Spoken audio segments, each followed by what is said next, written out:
আয়োজনও কিন্তু রয়েছে। আমরা উদ্গ্রীব হয়ে আছি, আপনারা অপেক্ষা করুন, নিশ্চয়ই শুনব সেই পর্বটি। দেখেছেন তো এখনকার ফ্ল্যাট বাড়িগুলোতে কি হয়, যখন ফ্ল্যাট বাড়িগুলোতে কেউ উঠে যান কিন্তু তার মধ্যে রয়েছে একটা শৈল্পিক চিন্তাভাবনা, তখন কি হয়, ছোট্ট ঘরটাকে সুন্দর করে সাজানোর জন্য তারা কোথাও একটা ক্যাকটাস রাখছেন, কোথাও একটা ছোট্ট ফুলের টব রাখছেন, তাকে রোজ সকালবেলা জল দেন মনে করে। ঠিক সেরকম কৌশিকের জীবনেও তাই, সেই ছোট্ট ঘরটা এক সুন্দর করে সাজিয়ে রাখার চেষ্টা করে ও। ওর বয়স আমার থেকেও কম, কিন্তু দুর্ভাগ্য ওর কিডনিটা কাজ করে না, ওকে ডায়ালিসিস করতে হয়। তো ও আমার হাত থেকে ওটা নেবার পরও বলছে, দাদা একবার মাইকটা দাও। 3 বছর ডায়ালিসিস করছি, তাই অগ্নি প্রকল্পের পক্ষ থেকে আমি যে পুরস্কারটি পেলাম, এতে আমি খুবই উপকৃত হলাম। নমস্কার। ভালো থাকো, ভালো থাকো। তার আবেগ, তার ভালোবাসা, এইটুকু বক্তব্যের মধ্যে দিয়েই আমাদের এই সাহায্যে বিভিন্ন বিশিষ্ট ব্যক্তিত্বরা রয়েছেন, তাদের হাত দিয়ে সাহায্য। সম্প্রদায় যারা আছে, সদস্যরা যারা আছেন, পল্লব বাবুরা আছেন, নিশীথ বাবুরা আছেন, আরো অনেক শুভানুদায়ী মানুষ অগ্নিকল্পের পাশে দাঁড়ায়, আজও দাঁড়িয়েছে। আমার মনে হয় প্রতি বৎসরই এইভাবে পাশে এসে দাঁড়াবে এবং মানুষের উপকার করবে। আমাদের মধ্যে মঞ্চে উপস্থিত আছেন মাননীয় মাস্টারমশাই উজ্জ্বল বাবু, মানিক বাবু, নিশীথ বাবু, বিজন বাবু, অভয় বাবু ও অনেক প্রধানরা এখানে উপস্থিত হয়েছেন। এখনই মঞ্চে আসবেন। পাঁচঘরা নৈটির প্রধান উপপ্রধানরা উপস্থিত হয়েছেন, সদস্যরা উপস্থিত হয়েছেন, আমাদের কমিটির মেম্বাররাও এখনো বাইরে আছে। আমরা নিচে চলে যাব, ওনারা আসবেন, ওনাদের শুভেচ্ছা জানাবেন, এই অগ্নিকল্প অভ্যর্থনা জানাবেন। আপনারা শুধু আশীর্বাদ করে যান, এই গাছটা যেন আরো বড় হয়, এই গাছটার পাতা যেন আরো সবুজ হয়ে যায়। যেমন আপনারা দেখেছেন এই কোভিড-19 করোনা ভাইরাসের সময় মানুষ যেন বেঁচে থাকার পথ পায়। একটু আগেই তো কৌশিক বাবু আপনাদের বললেন, অনেক মানুষকে কিন্তু অনেক দান করেছেন। আমরাও বেঁচে থাকবো, গরিব মানুষরাও বেঁচে থাকবেন, আমাদের মতো অনেক শিক্ষিত মানুষরা এখানে এসে দু একটা কথা আপনাদের বলবেন।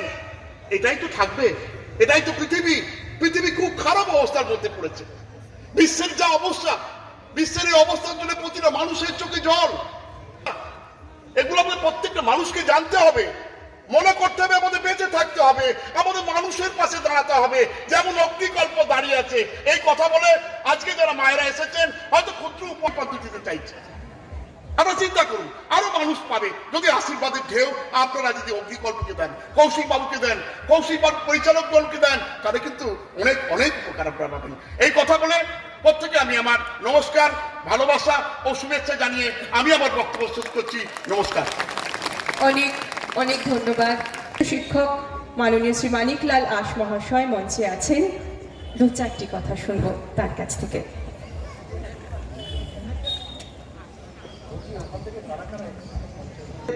আমার আন্তরিক শ্রদ্ধা, ভালোবাসা, যারা বড়রা আছেন তাদের প্রণাম এবং ছোটদের আমি স্নেহাশিস জানাচ্ছি।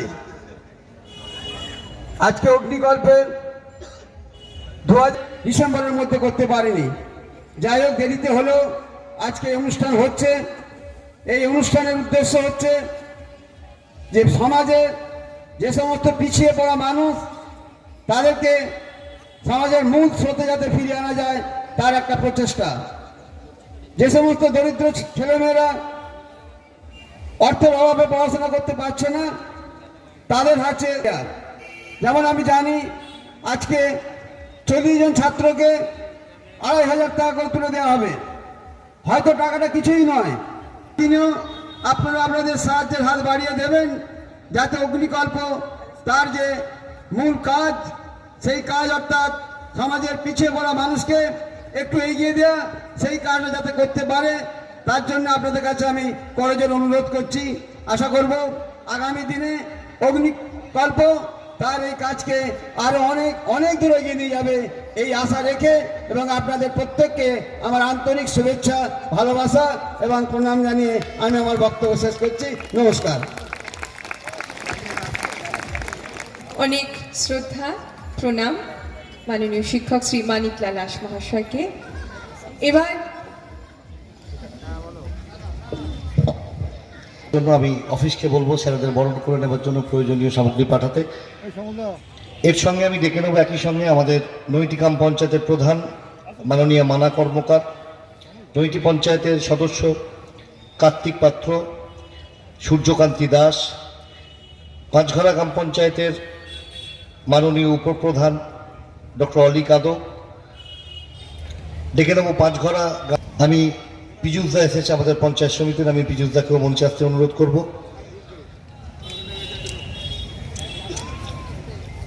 আমাদের মধ্যে এখন উপস্থিত হয়েছেন আমাদের বিএমওই সাহেব এবং ব্লক স্যানিটারি ইন্সপেক্টর।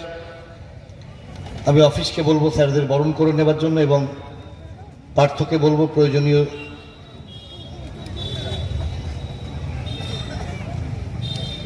মঞ্চ অতিথি শূন্য থাকবে, সে কি মানায়? সুশান্ত কোলে আমাদের নৈটিকাম পঞ্চায়েতের প্রাক্তন প্রধান, আমি মাননীয় সুশান্ত কোলকে মঞ্চে আসতে অনুরোধ করব।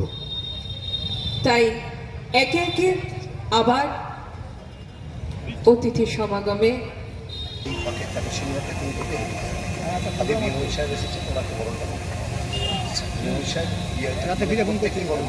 আচ্ছা,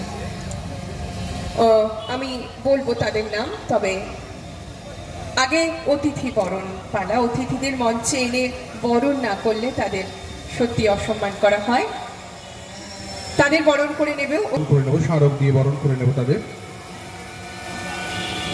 প্রথমে বরণ করে নেব বিএমওএইচ সাহেবকে।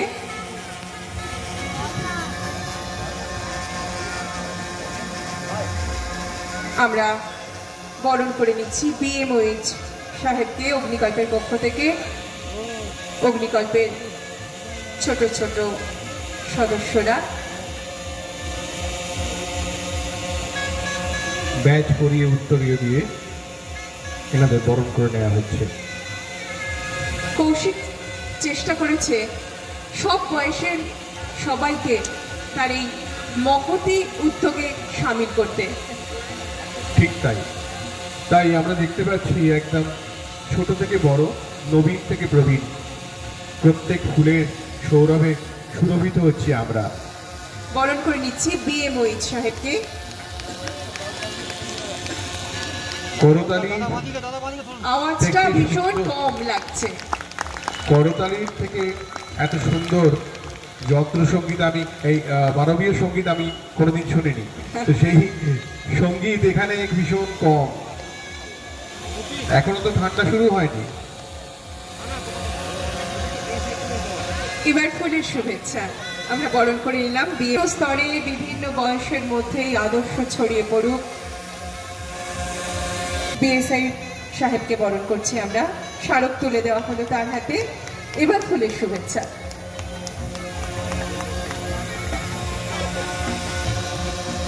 বাকি সমস্ত সম্মানীয় অতিথিদের আমরা বরণ করে নিচ্ছি। এবার এরই মধ্যে আমরা নেব কিছু মূল্যবান কথা মনে আপ্লুত করার জন্য।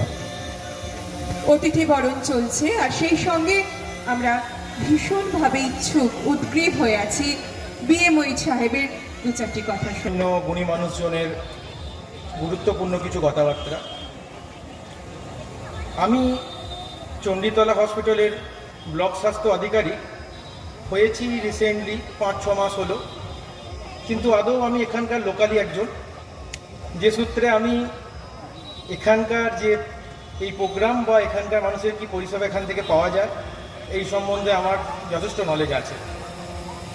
আমাকে যখন ফোন করেছিলেন, অফিসেও গিয়ে নিমন্ত্রণ তো করেছেন কৌশিকদা, বিভিন্ন রকমভাবে যে সাহায্য করার যে এই প্রোগ্রাম, এই প্রোগ্রামের মানে যতটাই আমি বলি না কেন সেটা কম হয়ে যাবে। এখানে আরও গুণীজনেরা বসে রয়েছেন, প্রোগ্রাম চলুক, আরও গুণীজন আছেন। অনেক অনেক ধন্যবাদ বিএমওএইচ সাহেবকে।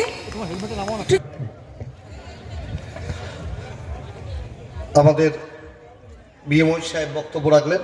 ধন্যবাদ আমাদের বিএমওই সাহেবকে। আমাদের এরপর আমি বক্তব্য রাখার জন্য অনুরোধ করব আমাদের আমাদের পাঁচঘরা গ্রাম পঞ্চায়েতের মাননীয় উপপ্রধান ডক্টর অলি কাদক মহাশয়কে। আমি কাকুকে বলবো যতটা সংক্ষেপে বলা যায়, সময় খুব অল্প, শীতের রাত, তার মধ্যে আমি তার কারণ আমরা এই বছরে এই 5 জন থ্যালাসেমিয়া আক্রান্ত বাচ্চা যারা, আমরা তাদের দায়িত্ব নিয়েছি, তাদের সারা জীবনের ব্লাড ট্রান্সফিউশন এবং ট্রিটমেন্টের পাশাপাশি আমাদের একটা বলে রাখি যে আমাদের অপরাজিত থ্যালাসেমিয়া প্রকল্পে মোট থ্যালাসেমিয়া রোগাক্রান্ত বাচ্চার সংখ্যা, শিশুর সংখ্যা, সেটা গিয়ে দাঁড়ালো 45।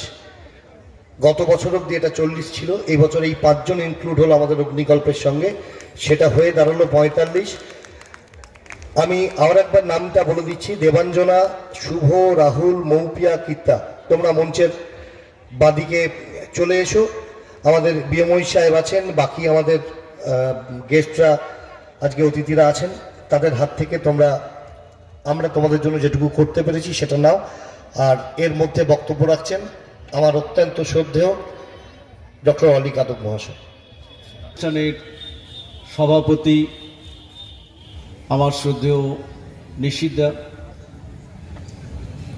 এই অগ্নিকল্পের স্থায়ী সভাপতি স্নেহধন্য পল্লব, সর্বোপরি অগ্নিকল্পের যিনি প্রতিষ্ঠাতা, আসবে, আপনারা যেভাবে ডাকবেন সর্বত সহায়তা করার প্রয়াস আমিও রাখবো। পাঁচঘরা গ্রাম পঞ্চায়েতের পক্ষ থেকেও আপনাদের শুভেচ্ছা জানাচ্ছি। নমস্কার। আর তার মাঝে মাঝে শুনে নিচ্ছি বিভিন্ন বিশিষ্ট ব্যক্তিত্বদের বক্তব্য। সন্ধ্যায় শুভেচ্ছা জানাচ্ছি। অগ্নিকল্প যে প্রকল্প চলছে, যে সংস্থা চলছে, যে সেবামূলক সংস্থা, আন্তরিক শুভেচ্ছা ভালোবাসা জানিয়ে আমি আমার সংক্ষিপ্ত বক্তব্য শেষ করছি। সন্ধ্যা হয়ে গেছে। ভাই অফিসকে বলবো দিলীপদাকে বরণ করে নেবার জন্য। দিলীপদা মঞ্চে আসছে। বিভিন্ন বিশিষ্ট মানুষজনের উপস্থিতি দিলীপ বলেন সমৃদ্ধ করছে। তাদের অফুরান আশীর্বাদ নিশ্চয়ই বর্ষিত হচ্ছে অগ্নিকল্পের মাথার উপর। এগিয়ে চলে অনেকের মুখে মাস্কটা নেই, কৌশিক বলে দিই একটু মাস্কটা পরে নিলে ভালো হয়। মাস্ক আমাদের দেওয়া হচ্ছে ওখান থেকে। আমি ভলেন্টিয়ারদের বলবো যাদের কাছে নেই তারা যেন মাস্কটা একটু পরে নেয়। স্যানিটাইজেশন এবং মাস্ক দুটোই আমাদের ওখানে সদস্যরা এখনো পর্যন্ত মাস্ক মুখে দেননি। যারা নিচে ক্রাউডের মধ্যে বসে রয়েছেন একসঙ্গে সবাই কাছাকাছি, আমি তাদের একটু অনুরোধ করবো আপনারা মাস্কটা একটু পরে নেবেন। চণ্ডীতলার প্রধান এসেছেন কবিতাটা, লক্ষণদা এসেছে চণ্ডীতলার উপপ্রধান, কুমুদদা আছে আমাদের পঞ্চায়েত সমিতির। মঞ্চটা যতটা গেস্টদের একটু দূরে দূরে রাখা যায়, কারণ তাদের বিভিন্ন ব্যাপারে তাদের ব্যস্ত থাকতে হয়, প্রতিনিয়ত তাদের কাজ করতে হয়। আমি যদি আজকে অসুস্থ হই, হয়তো 4 দিন বাড়িতে থাকতেই তারা বিভিন্ন ক্ষেত্রে, তাদের নিজ নিজ ক্ষেত্রে তারা অসম্ভব পরিশ্রম করেন, সব সময় তারা কাজের মধ্যে থাকেন। তাদের সুস্থতা, আপনাদের প্রত্যেকের সুস্থতা আমাদের কাছে সব থেকে বেশি কাম্য। তাই আমি আমাদের যাদের নাম বললাম, অনাথদা থেকে শুরু করে পার্থদা, পীযুষদা মঞ্চে ছিল, মামনিদি, কবিতাদি, রাধারানীদি, কুমুদদা, মাথা চাপা দিয়ে একজন, আচ্ছা লক্ষণদা যদি কেউ থাকে, কেশববাবুর বাড়ির লোক আছেন, শেখ হোসেন আলী, ববির পাত্র, রাজকুমার রুইদাস, শেফালি শাহ এবং দুলাল মালিক। আমি তারা নিশ্চিতভাবে সবাই বোধহয় আসতে পারেননি, সবাই অসুস্থ দিয়ে দিচ্ছেন। অনেক এসেছে, আমি প্রত্যেককে মঞ্চে ডাকবো। একটু সময় নিচ্ছি কারণ অনেক বড় প্রোগ্রাম তো, আর যারা অসুস্থ তাদের একটু আগে আগে ছেড়ে দিচ্ছি। এভাবেই এগিয়ে চলুক অগ্নিকল্প। আর যার মধ্যে অগ্নিকল্প থামতে জানে না, থামবে না, ঠিক এভাবেই এগিয়ে চলবে, সুসংগঠিতভাবে এগিয়ে চলবে দুর্বার গতিতে। যে স্রোত শুধু ভাসিয়ে নিয়ে যাবে না। অগ্নিকল্পের প্রথম আমরা দেখলাম যে ক্যান্সার রোগীদের সহায়তার জন্য, তারপরে দেখলাম আরেক মারণ রোগ থ্যালাসেমিয়ার জন্য, এখন ডায়ালিসিস। 3টে মারণ রোগে মানুষের পাশে দাঁড়িয়ে অগ্নিকল্প লড়াই করছে। আর যাদের হাত দিয়ে শুভ উদ্বোধন হলো তাদের তো প্রায় থেমে যাওয়ার কথা, বেঁচে মরে থাকার কথা, কিন্তু অগ্নিকল্প সেটা হতে দেয়নি। কৃত্রিম অঙ্গ তাদের দেহে প্রতিস্থাপিত হয়েছে, তারা এগিয়ে চলছে। হয়তো এখন কিছু শারীরিক অসুবিধে আছে, কিন্তু সব কিছু কাটিয়ে নিয়েই তারাও আমাদের মতো সুস্থ মানুষের মতোই এগিয়ে যেতে পারবেন। এরকম উদাহরণ আগে আমরা বহু পেয়েছি সমাজে, তারাও পারবেন। একদম তাই। এখানে গানে ভেসে আসছে সানাইয়ের সুর, ঠিক যেন একটা মোহময় আবেশ। আর আমি জানি না, সামনে থেকে হয়তো অনেক লাইট লাগানো রয়েছে, কিন্তু মঞ্চে এত আলো, কোন দিক যে কাকে আলো দিচ্ছে সেটা বুঝতে পারছি না। মঞ্চ অতিথিদের আলোয় উদ্ভাসিত।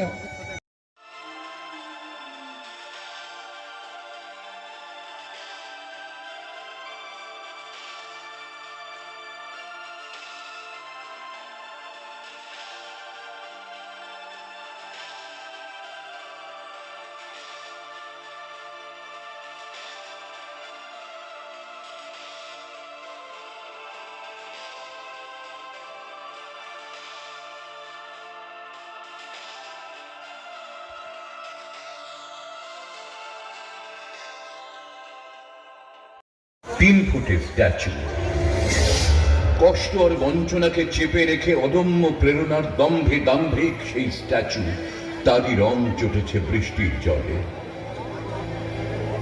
এখনো পশরা সাজায়নি এই চেতনা কেনা বেচার হাটে। শিল্পী আপন মনে আবার রং লাগিয়ে দিচ্ছে তাকে কোলে তুলে নিয়ে। পাশের দোকানে ভিড় জমেছে, খানিক দূরে লাইভ স্টাডি চলছে। ছোট বড় আঁকিয়েরা সব ছবি আঁকছে, পয়সার বিনিময়ে যে যার মতো ছবি আঁকিয়ে নিচ্ছে। অনেক ছবি ঝুলছে সেখানে, আবার ফিরিয়ে দিল অরণ্যের পথে। তোমরা সভ্য, কত সভ্য তোমাদের সমাজ, কত সুন্দর কথা বলো তোমরা। সুরে সুরে আদিম হিংসাকে চেপে ধরে রাজপথ ছায়াপথে মিশে ধীরে ধীরে। আমি না হয় হিংস্রই হব, গলা চিরে শির ফুলিয়েই না হয় কথা বললাম। তোমরা সভ্য থেকো, সভ্যতাই মেকো। তোমাদের ঢাকা অসভ্যতাকে নিয়ে আমি না হয় আদিম হলাম।